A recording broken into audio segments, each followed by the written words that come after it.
পিতা পুত্র পবিত্র আত্মার নামে আমিন। খ্রিস্টতে আমার পরম প্রিয়জনেরা, আজ অগস্ট মাসের 12 তারিখ মঙ্গলবার। আর আজকের পবিত্র মঙ্গল সমাচার নেওয়া হয়েছে মতিরচিত মঙ্গল সমাচার থেকে 18 অধ্যায় 1 থেকে 5, 10, 12 ও 14। একদিন শিষ্যরা যিশুর কাছে এসে প্রশ্ন করলেন, স্বর্গরাজ্যে কে সবচেয়ে বড়?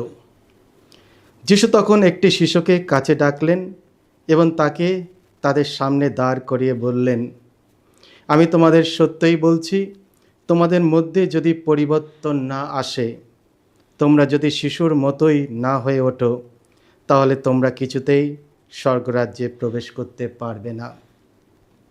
তাই যে নিজেকে এই শিশুর মতোই নম্র করে, স্বর্গরাজ্যে সেই সবচেয়ে বড়। আর যে কেউ আমারই জন্য এরই মতো একটি শিশুকে গ্রহণ করে, সে আমাকেই গ্রহণ করে। দেখো, তোমরা এমন ছোটদের কাউকেই যেন অবজ্ঞা করো না কখনো, কারণ আমি তোমাদের বলেই রাখছি, স্বর্গলোকে এদের পালক দূতেরা স্বর্গে বিরাজমান আমার পিতার শ্রীমুখ যে সর্বদাই দর্শন করে থাকেন। আচ্ছা, এই ব্যাপারে তোমরা কি মনে করো? ধরো, কোনো একজন লোকের 100টি ভেড়া আছে। এখন এদের মধ্যে একটি যদি পথ হারায়, তাহলে সে কি বাকি 99টিকে পাহাড়ে ফেলে রেখেই ওই পথ হারানো ভেড়াটিকে খুঁজতে যাবে না? সে যদি তাকে কোনো মতে খুঁজেই পায়, তবে তোমাদের সত্যিই বলছি, যে 99টি ভেড়া পথ হারায়নি, তাদের জন্য তার যতটা আনন্দ, তার চেয়ে 1.5 বেশি আনন্দ পাবে ওই একটি ভেড়ার জন্য। তেমনিভাবে এই এমন ছোটদের একজনও বিনষ্ট হোক, স্বর্গ বিরাজমান তোমাদের পিতা তা কখনো চান না। এই হলো প্রভু যিশুর মঙ্গল সমাচার। প্রভু যিশু, তোমার মহিমা প্রচারিত হোক। আজকের মঙ্গল সমাচারে শিষ্যরা নিজেদের মধ্যে আলোচনা করছিল তাদের মধ্যে কে সবচেয়ে বড়। তা শুনে আমরা কি অবাক হয়েছি? আমরা কি একই কাজ করি না? গৌরব ও মহান হওয়ার আকাঙ্ক্ষা যেন আমাদের মধ্যে জন্মগত বিদ্যমান। এমন কে আছে যে সমাজের কেউ হতে চায় না, যাকে অন্যরা সম্মান করবে, বড় করে দেখবে, মানুষজন প্রশংসা করবে?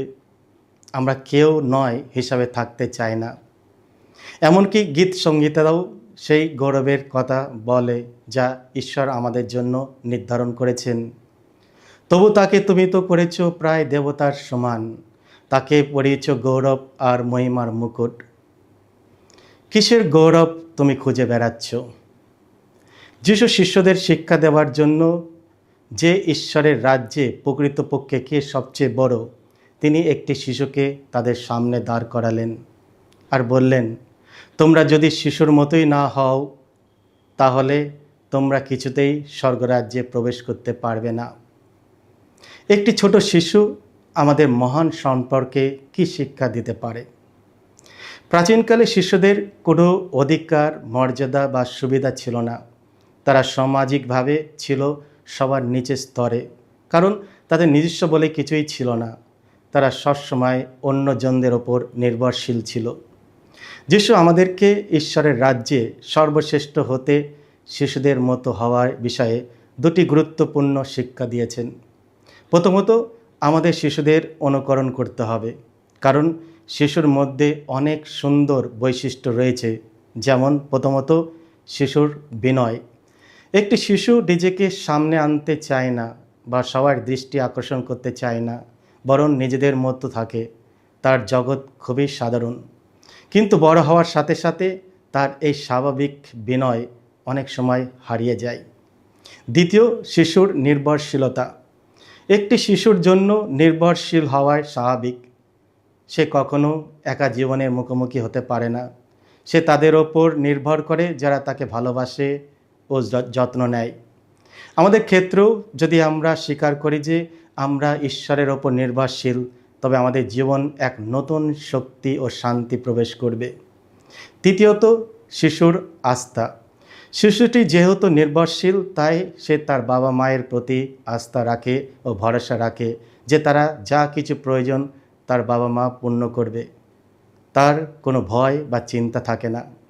শিশুর বিনয় আমাদের খ্রিস্টীয় জীবনের পারস্পরিক আচরণের আদর্শ, আর তার নির্ভরশীলতা ও আস্থা আমাদের ঈশ্বর, যিনি সবার পিতা, তার প্রতি মনোভাবের আদর্শ। দ্বিতীয়ত, আমাদের শিশুদের মতো হতে হবে।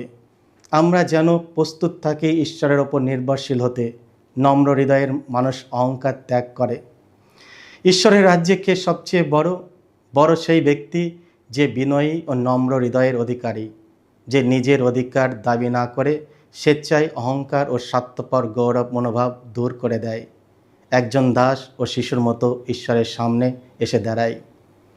সরল হৃদয়ের মানুষ জানে তারা ঈশ্বরের, তিনি তাদের পিতা, শিক্ষক ও যিনি সব কিছু যোগান দিয়ে থাকেন, যিনি তাদের শান্তি, আনন্দ ও চিরন্তর জীবনের পথ দেখায়। আজ মঙ্গল সমাচারের দ্বিতীয় অংশে আমরা শুনতে পাই হারানো ভেড়ার কাহিনী। যিশু হারানো ভেড়ার গল্পের মধ্য দিয়ে ঈশ্বর ও তার রাজ্য সম্বন্ধে আমাদের কি শিক্ষা দেন।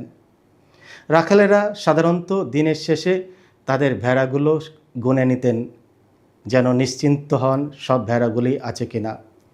ভেড়ারা স্বভাবে দলবদ্ধ প্রাণী, তাই কোনো ভেড়া যদি একা হয়ে যায় তবে তারা দ্রুত এদিক ওদিক ছড়িয়ে যায় এবং হারিয়ে যায়।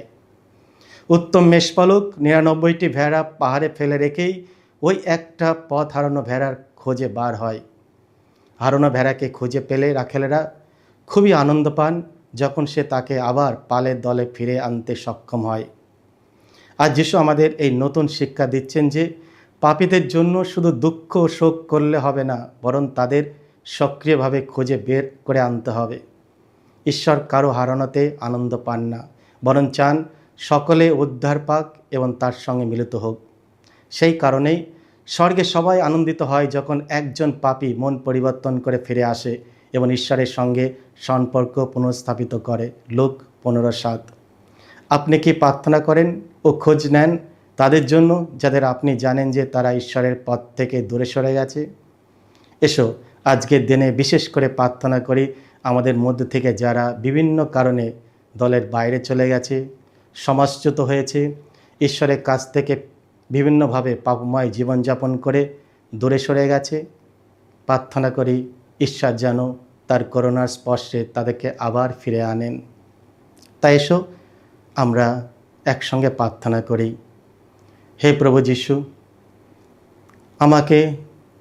আমাদের সকলকে তোমার বিনয় ও সরল হৃদয়ের পথ দেখাও, যাতে আমরা তোমার ওপর পরিপূর্ণভাবে আনন্দ ও ভরসা রাখি।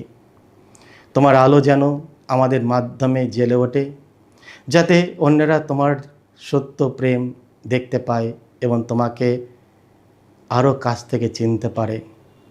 তুমি যে আমাদের প্রত্যেকের জন্য, আমরা যারা হারিয়ে গেছি তাদের সন্ধানে তুমি বার হও, আর তুমি যখন আমাদের প্রত্যেকে খুঁজে পাও, আমাদের খোঁজাতেই তোমার আনন্দ পাও। প্রার্থনা করি প্রভু, আমাদের মধ্যে থেকে যেসব ভাই বোনেরা তোমার কাছ থেকে দূরে সরে গেছে, যারা হারিয়ে গেছে, যারা পথভ্রষ্ট, তুমি তাদেরকে আবার ফিরিয়ে আনো। তারা যেন তোমার সেই ভালোবাসা, তোমার সেই পথ যেন আবার দেখতে পায় এবং আমাদের মধ্যে যেন ফিরে আসে। এই প্রার্থনা করি আমাদের প্রভু যীশু খ্রিস্টের নামে, আমেন। সকলকে জয় যিশু। ঈশ্বর আপনাদের সকলকে আশীর্বাদ।